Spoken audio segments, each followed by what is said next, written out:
विद्यापति +2 उच्च विद्यालय नॉर्थ के प्रिंसिपल सर से। और सर सबसे पहले बहुत बहुत स्वागत है। आप सबों का सहृदय से आभार हम व्यक्त करते हैं। छोटा सा परिचय दे दीजिए सर। मैं अजय झा, इस स्कूल का प्राचार्य, जिसका नाम है विद्यापति +2 उच्च विद्यालय मऊ उत्तर। आज शिक्षा संवाद जो हुआ सर, इसका पीछे का क्या उद्देश्य है सर? इसका पीछे का उद्देश्य है बच्चों के बीच में इसका सर्वांगीण विकास हो। इसके जरिए ये जो महत्वाकांक्षी योजनाएं मुख्यमंत्री के द्वारा चलाई जा रही हैं सतत रूप से वर्षों से, इन बच्चों को कितना प्रतिशत इसका लाभ हुआ है, स्कूलों के जरिए इसका लाभान्वित बच्चे जो हुए हैं उसका क्या संदेश है मुख्यमंत्री को दिया जाना, उसी के लिए ये कार्यक्रम आज यहाँ पर संपादित किया गया। सर, अपने बिहार के जो अपर सचिव अभी हैं, जो वो छुट्टी पे जाने का फिर से लौटा है, क्या कहना? ये बड़ी खुशी की बात है। उनका रहना तो बहुत ज़रूरी है। उनके शिक्षा में सुधार का कड़ी के रूप में के पाठक को हम देखते हैं। वो अगर हैं तो निश्चित रूप से देश में जो पीछे के स्तर में चला गया है बिहार की शिक्षा, यह अग्रणी रूप धारण करे। सर, इतना सुविधा सरकार की ओर से देने के बाद भी बहुत सारे गार्जियन अभी भी इस पहल में पीछे हैं अपने बच्चे को पढ़ाने के बजाय, तो क्या कहना चाहेंगे वैसे गार्जियन की जागरूकता की कमी है। इस शिक्षा संवाद के जरिए जो मुख्यमंत्री की जो महत्वाकांक्षी योजना ये शिक्षा संवाद है, इसी जागरूकता को फैलाने के लिए मुख्यमंत्री जी ने ये पहल किया है, जो हर डिस्ट्रिक्ट में इसका आयोजन हो रहा है। आने वाले समय में इसका व्यापक प्रभाव देखने को।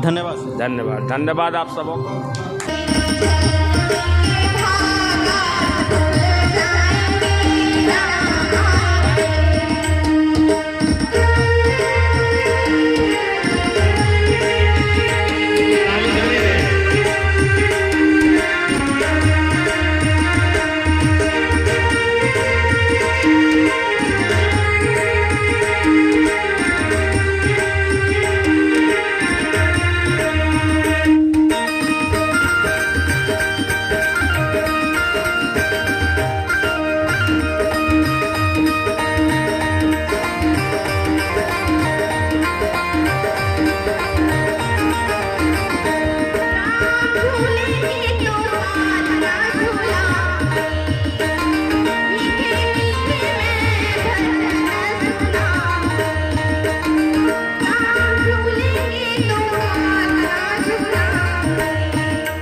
तदुपरांत हमारे बीच बीपीएम महोदय हैं, उनका भी आप तालियों से स्वागत करें।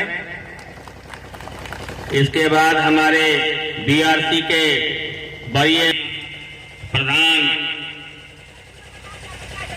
जयराज पासवान जी भी उपस्थित हैं, जो इस अब आज का यह कार्यक्रम शिक्षा संवाद कार्यक्रम है। आप सभी हितैषी अतिथियों का हम हृदय से स्वागत करते हैं। समस्त ग्रामवासियों का भी हृदय से स्वागत करते हैं। मंच पर जो आसीन हैं उन बच्चों से भी उम्मीद करते हैं कि आगे कुर्सी पर आके बैठ जाए पंडाल में। इस विद्यालय की जो खूबसूरती आप देख रहे हैं, इस खूबसूरती के पर्याय हमारे अध्यक्ष जी हैं, जिन्होंने अपनी प्रतिभा का भरपूर सहयोग हमें दिया, जिसके बदौलत हम आज स्कूल के चौहद्दिक विकास कार्यक्रम को कर पा रहे हैं और आप देख भी पा रहे हैं। आशा करते हैं हमारे अध्यक्ष महोदय, जो हमारे प्रबंध कारिणी के अध्यक्ष हैं, उनसे उम्मीद करते हैं, आशा करते हैं इसी प्रकार के अनवरत सहयोग देकर इस विद्यालय को और भी ऐतिहासिक बनाने में अपना सहयोग दें, अपनी कीर्ति पताका को फहराने का हमें मौका दिलवाएं। धन्यवाद। मंच संचालन का कार्यक्रम श्री चंद्र बाबू करेंगे। धन्यवाद सर। हम आपको बता अच्छा समझ से रुक जाओ, कट करो अभी, कट करो। से संबंधित विकास की बातें हमने की थी। सबसे पहले शिक्षा विभाग से जितनी भी योजनाएं संचालित है, अगर प्रॉपर रूप से उसका समय से लाभ बच्चे को मिलता रहे तो उसकी मानसिक, बौद्धिक और अल्टीमेट सामाजिक, और जब सामाजिक सुदृढ़ता आर्थिक सुदृढ़ता से आती है तो इन योजना का समय संचालन हो और बच्चियों की उपस्थिति पर अनिवार्य किया जाए और हर एक बच्चे को जो कमजोर है उस पर विशेष ध्यान दिया जाए। यही कहना है। बिल्कुल बिल्कुल, धन्यवाद मैम। कि कौन कौन सी योजनाओं का लाभ अभी तक प्राप्त किया है और इनके विद्यालय में संचालित है। कोई भी एक छात्र या छात्रा, ये बस इतनी योजनाओं का और जानकारी आपको, ठीक है, बैठ जाइए। हमारी योजना के तहत एक है बालक बालिका साइकिल, दूर के बच्चे अपने विद्यालय में पढ़ सके उनको। ठीक है, ये बताइए क्या सभी बालक बालिकाओं को साइकिल मिल जाता है? नहीं। तो इसलिए महत्वपूर्ण योग्यता क्या है, किनको मिलना है? ऐसा तो नहीं है कि कोई एक दिन आए उसको मिल जाएगा।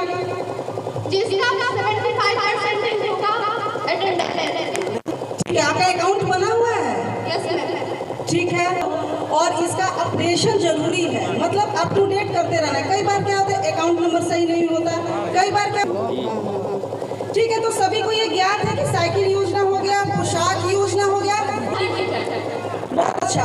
क्या सेकंड डिवीजन का कुछ प्रावधान है कि नहीं विशेष, जैसे लोग चलते हैं चीजों पर? क्या सेकंड डिवीजन जो इंटर हाँ, है उनको उसका इसके तहत कोई चीज मिला है आपको अभी तक? नहीं संचालित है। टैबलेट का आयोजन होता है, टैबलेट इसमें है। ठीक है, हम लोग डिस्कस करते हैं क्या है क्या नहीं, अपना देखते रहिएगा। मुख्यमंत्री किशोरी स्वास्थ्य योजना, इसके साथ भी आपको 7 से 12वीं कक्षा के जो भी अध्ययनरत छात्राएं हैं उनको क्या है कि 75% उपस्थिति होगी तो डीबीटी के माध्यम से 300 रुपये का लाभ सीधे उनके खाते में हस्तांतरित होता है। तो ये एक स्कीम है, इसको ध्यान दीजिएगा। अगर आपको अभी तक लाभ नहीं मिल पाया तो इसका दावा करना चाहिए और आपको विद्यालय से ये चीज प्राप्त होगी। 7 से लेकर 12 तक की क्लास के छात्राओं का है। ठीक है, नेक्स्ट चलते हैं, बैठ जाइए। एक आता है योजना हमारे स्कॉलरशिप से संबंधित राष्ट्रीय आय सह मेधा छात्रवृत्ति योजना। इसके बारे में कोई स्टूडेंट बता सकता है?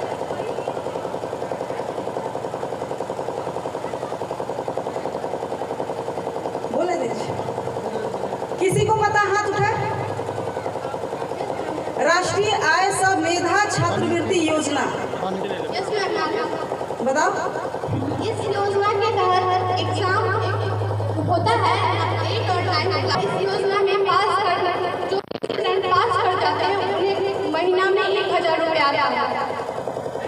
ठीक है, इसमें देखो, इसमें एक 8वीं में अध्ययनरत छात्र और छात्राएं इसमें इस प्रतियोगिता में शामिल होते हैं और उन्हें 9 से लेकर 12वीं तक के कक्षा में कुल 12,000 रुपये सालाना छात्रवृत्ति के रूप में प्रदान किए जाते हैं। तो यह है इसमें।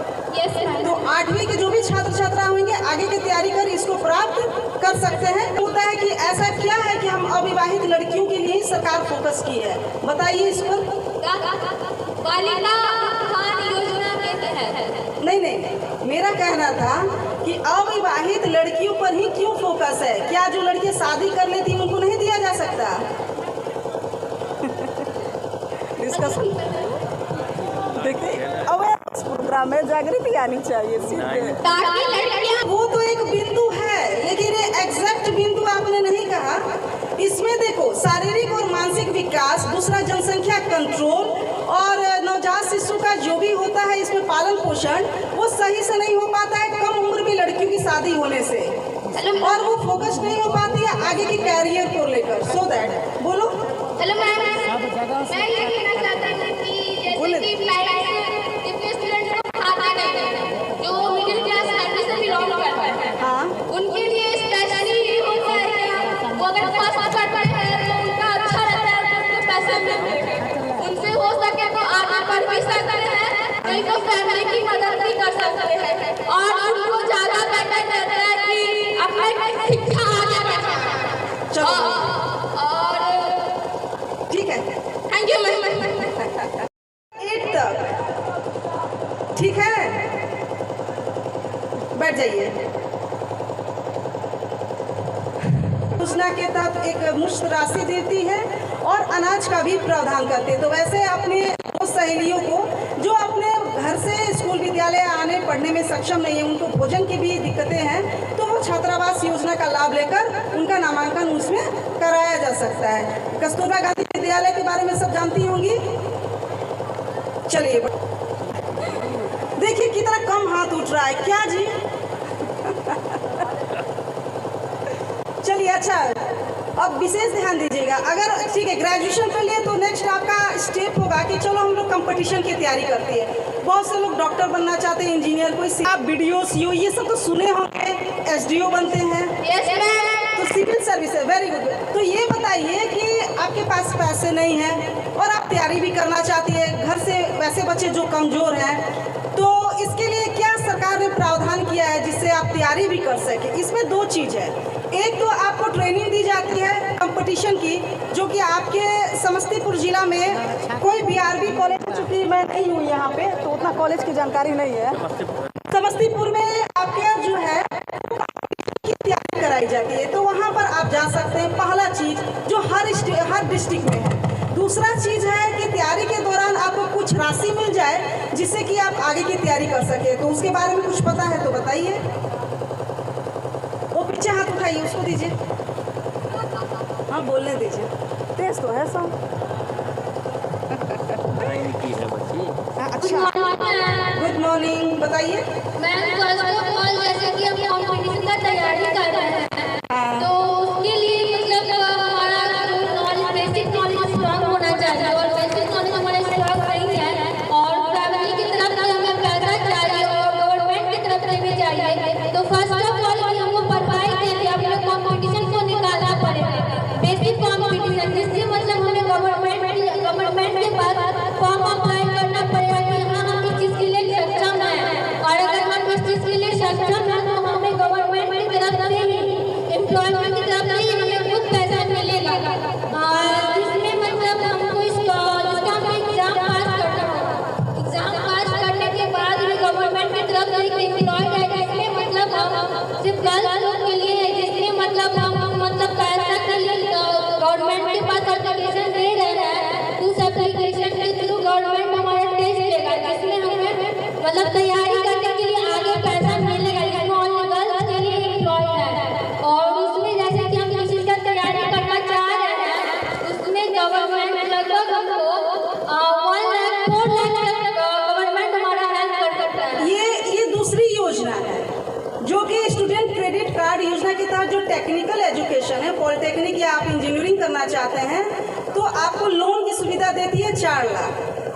ये है मेरा कहना था कि सिविल सर्विस परीक्षा के लिए जैसे BPSC हुआ या UPSC हुआ, तो इसके लिए सबसे पहले आपको प्रारंभिक परीक्षा यानी कि PT पास करना होता है। उसके जो कि DRCC योजना विभाग का ही एक सेक्शन है, विंग है, जिसके तहत आपको इतना लाख का क्रेडिट किया जाता है। तो हालांकि इसमें सिविल सर्विस का बताया। अभी आप माइक दीजिए दूसरे को, दूसरी लड़की, किसी भी लड़की को बताइए बिहार गवर्नमेंट के द्वारा सिविल सेवा तैयारी के लिए कितनी राशि भुगतान होगी, कब भुगतान होगी?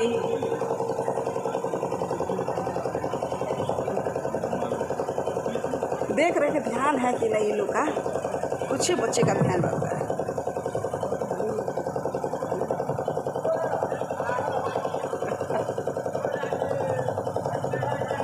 बीपीएससी का पीटी निकालने में हमें 50,000 रुपया प्राप्त होते हैं और यूपीएससी का पीटी निकालने में 1 लाख रुपये प्राप्त होते हैं। चलिए ठीक है, सभी बच्चे ध्यान से सुनेंगे। तो ये हो गया हमारा सिविल सेवा प्रोत्साहन योजना के तहत, ठीक है। अब आते हैं ऐसे तो अब मेन महत्वपूर्ण कंपटीशन, जो कि आप 9th to 12th के छात्र छात्रा हैं तो यहाँ ध्यान देंगे विशेषकर। इसमें जो है मैथमेटिक्स में जो अच्छे बच्चे हैं या तेज बच्चे हैं उनके लिए रामानुज टैलेंट एग्जाम होता है कंपटीशन का, उसमें दिलाया जाता है। दिसंबर में इस बार हुआ था और इस बार हम यहाँ पे नए थे और उस समय एग्जाम शायद पता नहीं, बच्चों को पता नहीं था और नहीं भरवाया गया या भरवाया गया, हमको कंफ्यूजन था। लेकिन नेक्स्ट साल से स्कूल में भी इसका प्रतियोगिता परीक्षा का फॉर्म भरवाया जाएगा। देखो ठीक है, इसमें है कि कक्षा 6 से 12 तक के जो भी बच्चे, ध्यान से सुनना, कक्षा 6 से लेकर 12 तक जो भी विद्यार्थी है, इसका रजिस्ट्रेशन होगा, एक कंपटीशन होता है, ठीक है। और इसका रजिस्ट्रेशन अक्टूबर माह में होगा, एग्जाम आपका नवंबर में होगा और राज्य स्तर टीचर से संपर्क में रहिए और इसकी तैयारी कीजिए। इसमें भी आप आगे जा सकते हैं।